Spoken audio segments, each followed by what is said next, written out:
e de repente a água estava sobre os artelhos, e de repente a água estava pelos joelhos, e de repente a água estava sobre meus ombros, e de repente a água era profunda demais, a qual eu não podia mais controlar. Aqui não fala sobre água subir, aqui fala sobre o profeta descer, aqui fala sobre nós humilhados, perante a grande luz do Senhor Jesus, para ser humilhados, para iluminados a luz de Cristo diante das trevas.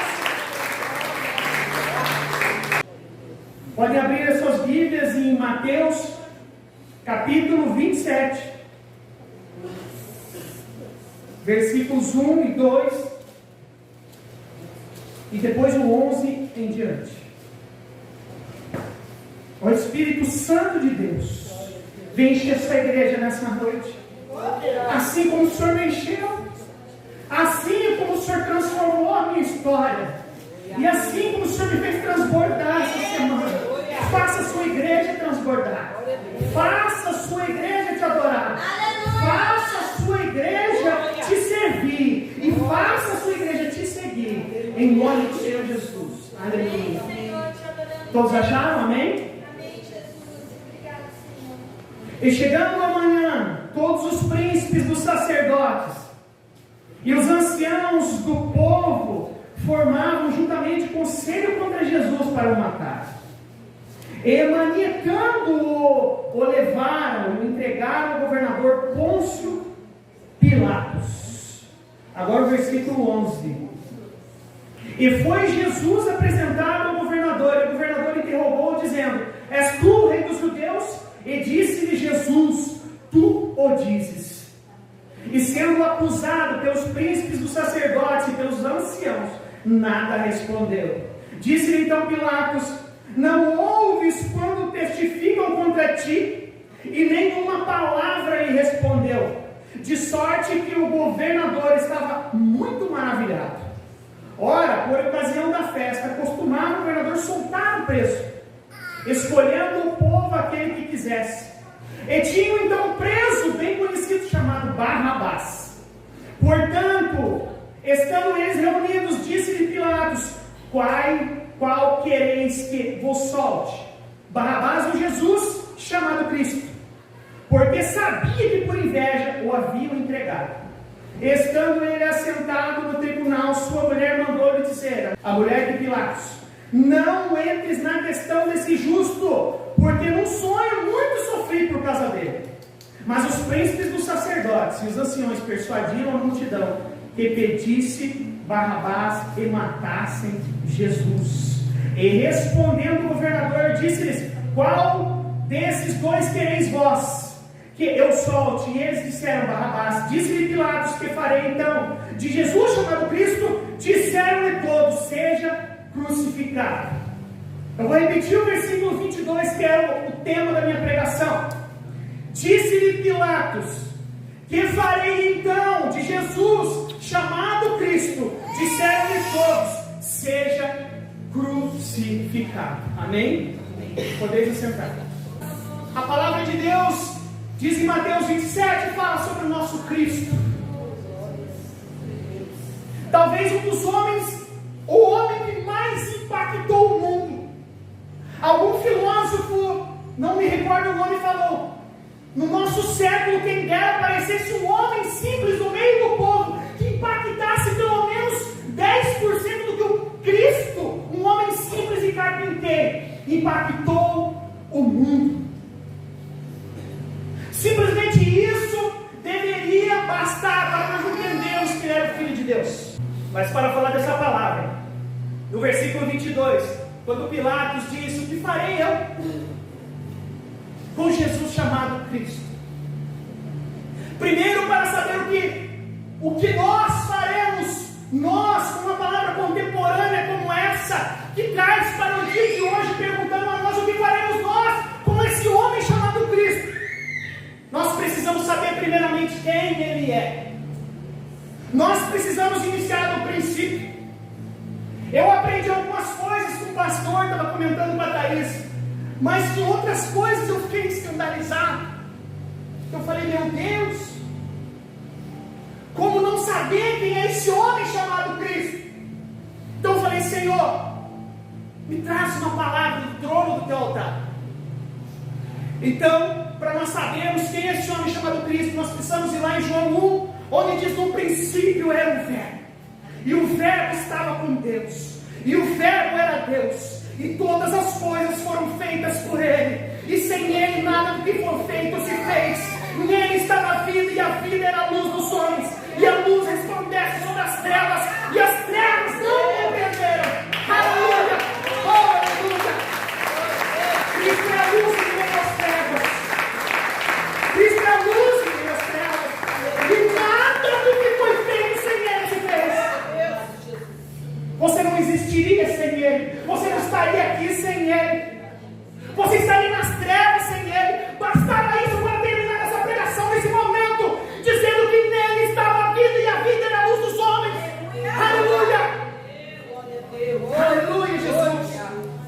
Então eu falei: oh Cristo, muito obrigado por essa resposta. E depois de nós sabermos simplesmente, João 1, o que é Cristo, um homem, Deus dentro de um homem, a graça e a misericórdia exalando pelos poros de Cristo. Nós precisamos também saber o que Jesus veio fazer aqui, o que Ele veio atingir, quem Ele veio atingir. Então, em Lucas 9, 23, nós vemos Jesus indo fazer uma pregação para os discípulos, preparando os discípulos para a pregação, e os discípulos esperando um sermão como o sermão do monte, como a parábola da dracma perdida, como a parábola do filho pródigo. E Jesus diz: sentam-se todos os discípulos esperando um grande sermão. E Jesus diz o que Ele veio fazer aqui e o que Ele veio atingir. Ele declara em Lucas 9, 23: quem quiser vir após mim, negue-se a si mesmo, tome a sua cruz e siga-me. Aleluia. Quando nós lemos essa palavra, nós entendemos o porquê Cristo foi crucificado e o porquê muitas vezes nós crucificamos Cristo novamente. Aqui, para compreendermos o que Cristo veio fazer aqui e o que Ele veio atingir, nós temos que compreender que Ele veio confrontar o nosso estilo de vida. Quando Pilatos viu Jesus, conversou com Jesus, viu um homem inocente que não tinha interesse em se defender porque não era culpado, nós vemos um homem inocente e pessoas maravilhadas com Cristo, mas mesmo assim crucificaram o Senhor. Nós entendemos na época que Pilatos, nós tínhamos dois tipos de pessoas que comandavam. Os romanos comandavam o povo de Israel naquela época. Então eles tinham dois tipos de pessoas que eram prefeitos ou governadores de locais. Um eram os vice-cônsuls e outro eram os procuradores. Qual a diferença? Um vice-cônsul, ele era levantado pelo Senado de Roma. O Senado de Roma levantava um vice-cônsul e mandava para algum lugar para cuidar daquele povo de Israel. Quais lugares aqueles vice-cônsul iam? Eles iam em locais que eram pacificados, em locais que não tinham problemas políticos, que não tinham problemas religiosos. Mas então, em alguns locais, não era o vice-cônsul que eram os procuradores, e os procuradores não eram levantados pelo Senado de Roma, mas sim pelo próprio César, pelo próprio rei de Roma. Então nós temos aqui que mesmo Pilatos se maravilhando com Cristo, vendo que Cristo era tremendo, era um homem santo, ele tinha que tomar alguma atitude. Porque o vice-cônsul, ele tinha uma vantagem e uma desvantagem. Ele era levantado pelo Senado, não tinha tanto poder quanto o procurador. Mas era mais difícil derrubar um vice-cônsul. Por quê? Ele só saía daquele cargo se o próprio Senado tirasse de lá. Pelo contrário, como era Pilatos, o procurador, ele estava em cima do poder do rei. Ele tinha mais poder que o vice-cônsul. Ele estava em locais de crise política e crise religiosa. Mas se ele fizesse algo errado, não havia votação. César simplesmente tirava dele de lá. Falava, você não está preparado para isso. Então, o povo de Israel, o povo judeu querendo matar Jesus, eles inventaram que Jesus queria derrubar César. Que Jesus queria ser rei do povo de Israel, rei terreno do povo de Israel. Então Pilatos se preocupa e vê que ele tem que tomar uma atitude, ele tem que fazer alguma coisa. Então ele pergunta para o Senhor: dizem que você quer ser o rei de Israel. Ele fala: se eu fosse o rei desse povo terreno, eles lutariam por mim. Mas o meu reino não é aqui, o meu reino é no céu. Então quando Cristo chegou, entregou a sua palavra, a palavra de Deus diz que muitos aceitaram a sua palavra. Mas mesmo assim, aqueles que aceitaram pediram para o crucificar. Por quê? Tinham duas situações. A primeira, política, que Pilatos tinha que fazer algo. E a segunda era moral, era ética. Por quê? Quando Cristo veio para essa terra, ele veio para confrontar as pessoas. Quando ele confrontou as pessoas com sua palavra de amor, mas sua palavra também de repreensão, a sua palavra de arrependimento dos pecados, os fariseus entenderam que eles eram pecadores, eles entenderam que eles eram podres por dentro, então eles tinham que tomar alguma atitude. Quando você é confrontado com o seu estilo de vida, ou você muda o seu estilo de vida, ou você deixa de seguir a teologia que você segue. Não tem como você ficar como evangélico sem ser cristão. Não tem como você ficar em um estilo de vida pecaminoso servindo a Cristo. Então, os fariseus, ou eles aceitavam a podridão do coração deles, se arrependiam dos seus pecados e aceitavam a unicidade de Cristo, a exclusividade de Cristo sobre a palavra, ou eles crucificavam Jesus.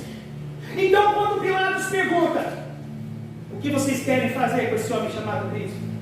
Eles dizem: crucificam. E aqui a palavra diz que Pilatos perguntou: mas qual é o motivo que vocês querem crucificar? Eles não tinham motivo. A palavra de Deus diz que eles continuaram a gritar: crucificam, crucificam. Nossa ética sustenta nosso estilo de vida e vice-versa. Se você tem um estilo de vida, a tua ética vai sustentar o teu estilo de vida. Se a tua ética é contrária ao teu estilo de vida, você converge com você mesmo, você é um insensato. Você fala do que você não vive, você prega do que você não vive. E essa é a maior dificuldade das pessoas de aceitarem Cristo. Ou eu mudo a minha vida, ou eu mudo o que eu creio. Cristo veio nos confrontar, meu irmão. Cristo não veio simplesmente para ser adorado. Cristo ele veio confrontar o nosso modo pecador de viver. Quantas vezes eu conhecia Cristo, conhecia a palavra, e eu pecava, e eu ia para o mundo, e eu me sentia um lixo, e eu vinha dentro do carro, e eu chorava dentro do meu carro. Eu falava: Senhor, tem misericórdia de mim. E ali mesmo na lama do pecado, o Espírito Santo falava dentro do meu coração, me constrangia. O Espírito Santo, com seu amor, me constrangia, falando: filho, eu te amo. Você é pecador, mas eu te amo. Eu quero uma mudança no teu estilo de vida. A segunda coisa é que ele veio atingir as trevas. Quando a palavra diz que ele é a luz do meio dos homens, e as trevas não o compreenderam. Ali a palavra está dizendo no tempo do povo de Israel, os fariseus, mas também está dizendo no nosso tempo. Quantas pessoas não compreendem a luz, quantas pessoas se escondem da luz, porque se elas chegarem até a luz, a sujeira das trevas vai iluminar, e ela não quer mostrar sujeira para o mundo, não quer mostrar sujeira para as pessoas, e muitas vezes até serve a uma igreja, serve a uma religião, são crentes, mas não são cristãos. Colocam uma carapuça, uma capa de crente, os outros, para dizer que é salvo. Mas a realidade é que por dentro são podres, ficam distantes da luz. A palavra de Deus diz em João 3,19, confirmando isso: eles não vêm para a luz, porque as suas obras são más. E a condenação é essa, a palavra diz: que a luz veio ao mundo e os homens amaram mais as trevas do que a luz, porque suas obras eram más. Porque todo aquele que faz o mal odeia a luz e não vem para a luz, para que as suas obras não sejam reprovadas. Quantas pessoas que, para não serem reprovados, não vestem uma capa de crente, não vestem uma capa de servo do Senhor, mas estão como Adão e Eva, se escondendo de Deus, para que a sua nudez, que simboliza o pecado, não seja descoberto. Quando Deus falou: aonde você está, Adão? Deus já sabia onde Adão estava, mas Ele está falando: Adão, você está se escondendo de mim, está com vergonha do seu pecado, Adão. Por que você fez isso comigo, Adão? E essa semana o Espírito Santo de Deus confrontou com a minha vida, tremendamente, falando: filho, até quando, filho, você vai vir e voltar como as ondas do mar? Até quando você vai às vezes estar louvando meu nome e outras vezes eu chego e tu está escondido atrás da árvore como Adão? Senhor, eu estou com vergonha de ti, Senhor. E a palavra de Deus diz que Deus, mesmo decepcionado com Adão e Eva, foi lá, tirou a pele de um animal e cobriu as vergonhas de Adão e Eva. Essa palavra também remete fortemente ao Cordeiro de Deus, que tira o pecado do mundo. Teve um homem que teve que morrer por nós, para nos cobrir da nossa vergonha, da nossa nudez, do nosso pecado. Um homem inocente morreu na cruz do Calvário, para dizer: meu filho, você pecou, mas mesmo assim eu te cubro. Mesmo assim eu cubro a tua nudez, mesmo assim eu cubro o teu pecado, porque eu te amo. E agora, em terceiro lugar, eu quero perguntar para a igreja, assim como o Espírito Santo perguntou para mim essa semana: o que fazer com Jesus chamado Cristo? Aleluia. O Espírito Santo falou para mim quatro coisas. Falou diretamente ao meu coração: aceitá-lo, adorá-lo, segui-lo ou servi-lo. Aleluia. Muitas pessoas o aceitam. Muitas pessoas, como o povo de Israel, a Bíblia diz que o aceitaram, viram que ele era filho de Deus. A palavra de Deus que nos vemos quando Jesus ressuscitou Lázaro, eles se maravilharam, eles viajaram atrás de Deus, eles procuraram Deus, eles aceitaram Deus. Basta aceitar a Cristo. Quantas pessoas aceitaram a Cristo, mas o seu estilo de vida não permitiu que ele continuasse próximo de Cristo, por causa das trevas, por causa da luz de Cristo, porque as trevas incomodavam, o seu pecado e a sua nudez incomodava a luz de Cristo, incomodou e ele fugiu de Cristo. Os fariseus temiam que fossem desconstruído o seu estilo de vida, a sua religião. Eles queriam servir ao Senhor apenas como um ídolo. A realidade é que o apóstolo Paulo diz que a verdade não é negada pelo erro, mas pela injustiça. Nós sabemos o que é errado e o que é certo, mas mesmo assim negamos o Senhor e cometemos e praticamos injustiça. E a palavra de Deus diz que aquele que conhece, aquele que foi praticante dos dons espirituais do Senhor, aquele que conheceu a verdadeira palavra, aquele que foi servido dos dons espirituais do Senhor e negou Jesus, esse o crucifica novamente. Nós assistimos filme, acho que quase todos aqui assistiram, O filme da crucificação de Cristo, com aquele ator Mel Gibson, muito famoso. E quando você vê aquilo, não tem como não chorar.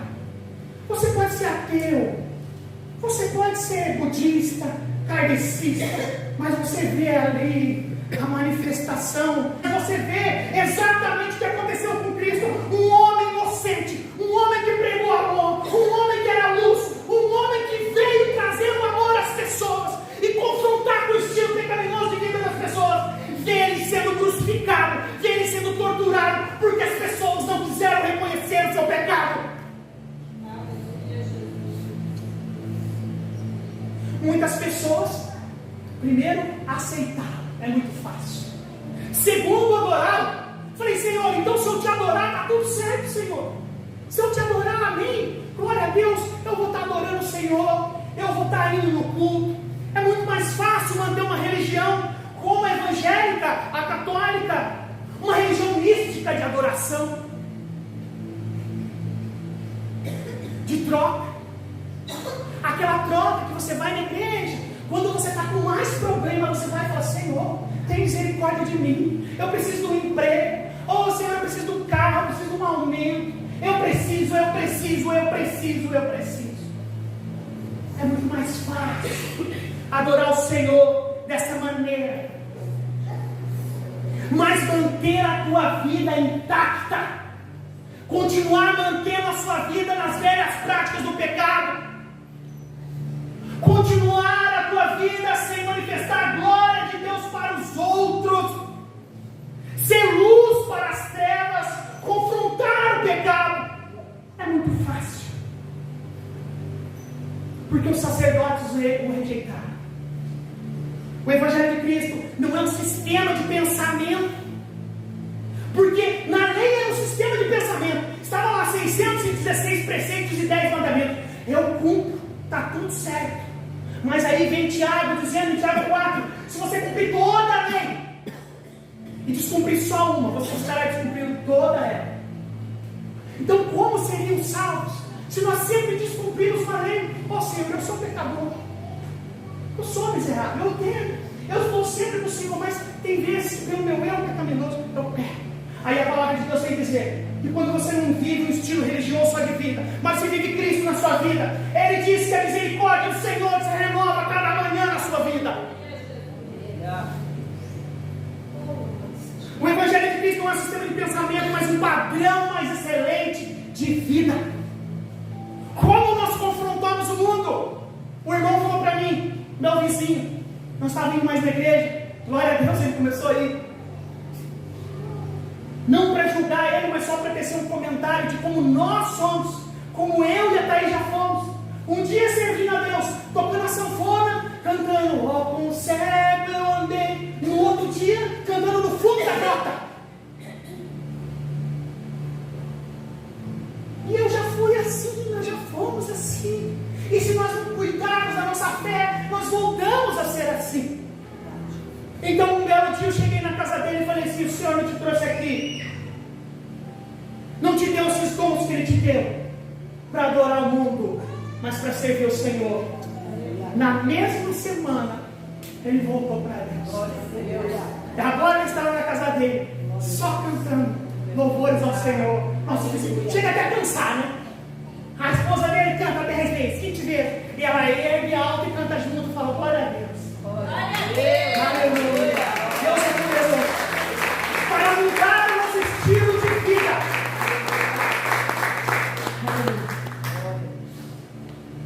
O que fazer com esse homem chamado Cristo? Cristo deixou claro que o Evangelho de Cristo não é um sistema de pensamento, mas um padrão mais excelente de vida. Mateus 15, 9 fala, em vão me adoram, pois ensinam doutrinas que não passam de regras criadas por homens. Isso é religião. Nenhuma religião leva a Cristo. Nenhuma. Cristo é um estilo de vida. Ou você é cristão, ou você está no inferno. Esta é a verdade. Só Cristo pode salvar a sua vida. Amém. Glória a Deus.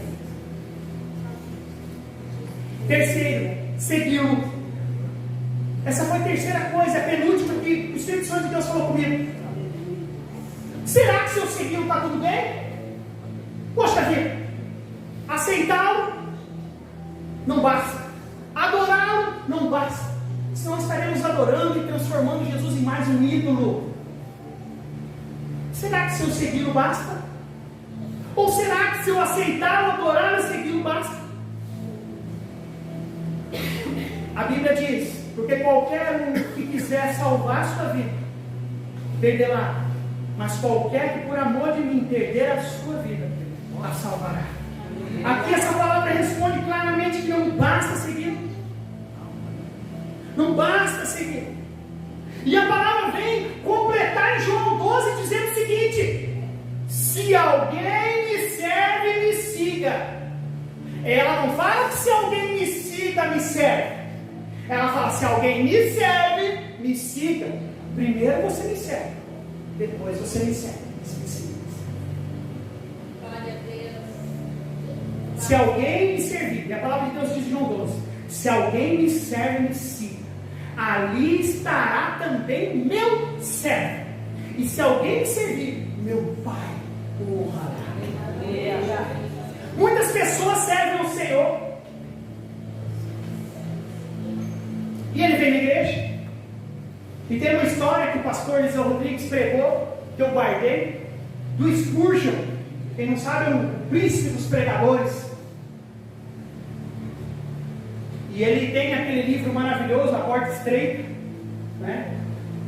E Spurgeon estava explicando que tem pessoas que servem o Senhor, que até servem o Senhor, mas que ele é mimizento. Ele é aquele que vem na igreja, pede uma oportunidade. Spurgeon conta uma história em um dos seus livros, dizendo que uma irmã mandou um bilhetinho para ele pregando: pastor, quero cantar um hino para Jesus. E ele segurou e continuou pregando. De repente ela mandou o segundo: pastor, quero cantar um hino para Jesus. Quase no fim do culto ela manda um terceiro bilhete: pastor, eu já disse que quero cantar um hino para Jesus, ponto de exclamação. E o pastor não fez nada. Chegou no fim do culto, lá veio a irmã, brava com o pastor: pastor, você não viu meus bilhetes? Mandei 3. Vi sim, irmã. O pastor não viu que eu queria cantar? Você queria cantar para quê, irmã? Queria cantar para Jesus. O pastor falou: tem canta, irmã. Ah, mas não tem mais ninguém na igreja. Mas então você não quer cantar para Jesus? Quantos vêm aqui querem honra para si mesmo? Aí nós entramos no último ponto, que é servi-lo. O que é servir a Cristo? Aí Cristo diz, quando os discípulos estão achando que Jesus, quando ele fala sobre glória, quando ele fala sobre reino, ele vai tomar o povo de Israel, ele vai dominar com a espada o povo de Israel, mas eles veem uma contradição. Eles veem um Jesus amoroso, um Jesus com muita palavra de amor, de repreensão, mas ele não vê um Jesus pegando a espada, ele não vê um Jesus confrontar de forma de guerra aquele povo. Então eles falam: Jesus, mas e aí, Jesus? Qual que é? Você vai ser glorificado? Você acabou de falar, vai ser glorificado. Aí Jesus vem com a palavra da humildade. Na verdade vos digo, que se um grão de trigo caído na terra não morrer, ele fica só, mas se morrer, dá muito fruto. Aqui Cristo cita um exemplo da humildade. Quando Jesus confronta a nossa vida, quando Jesus confronta o nosso eu, quando nós saímos do nosso estilo de vida, nós começamos a compreender que o reino de Deus é o oposto do reino do mundo, é o oposto do sistema mundano. A palavra de Deus, ela fala que se nós queremos ser honrados, se nós queremos subir, nós temos que descer. Se nós queremos ser honrados, nós temos que ser desonrados. Se nós queremos viver, nós precisamos morrer para o mundo, assim como a semente, porque senão ela fica só. Jesus falou: se a semente cair e não morrer, ela fica só. Mas se ela morrer, ela gera muito fruto. Ele dá a lição como mestre, Senhor dos senhores, o nosso Salvador. lição da humildade. A lição do descer, do servir, como a irmã está fazendo aqui. Do servir ao Senhor com alegria. Do servir ao Senhor com humildade. Do descer para subir. Muitos não entendem aquela palavra de Deus que diz que sobre a visão do homem que estava, o profeta que estava entrando no rio, e de repente os meus pés estavam na água, e de repente a água estava sobre os artelhos, e de repente a água estava pelos joelhos, e de repente a água estava sobre meus ombros, e de repente a água era profunda demais, a qual eu não podia mais controlar. Aqui não fala sobre água subir, aqui fala sobre o profeta descer, aqui fala sobre nós nos humilharmos perante a grande mão do Senhor Jesus, para sermos humilhados, para eliminarmos a luz de Cristo diante das trevas. Aleluia. Queremos ser honrados na igreja, mas é no tribunal de Cristo que nós vamos entender aquela frase que os últimos, que os primeiros serão os últimos, mas os últimos serão os primeiros. Aleluia. Quem serve compreende que a sua recompensa, se a sua recompensa não vier aqui,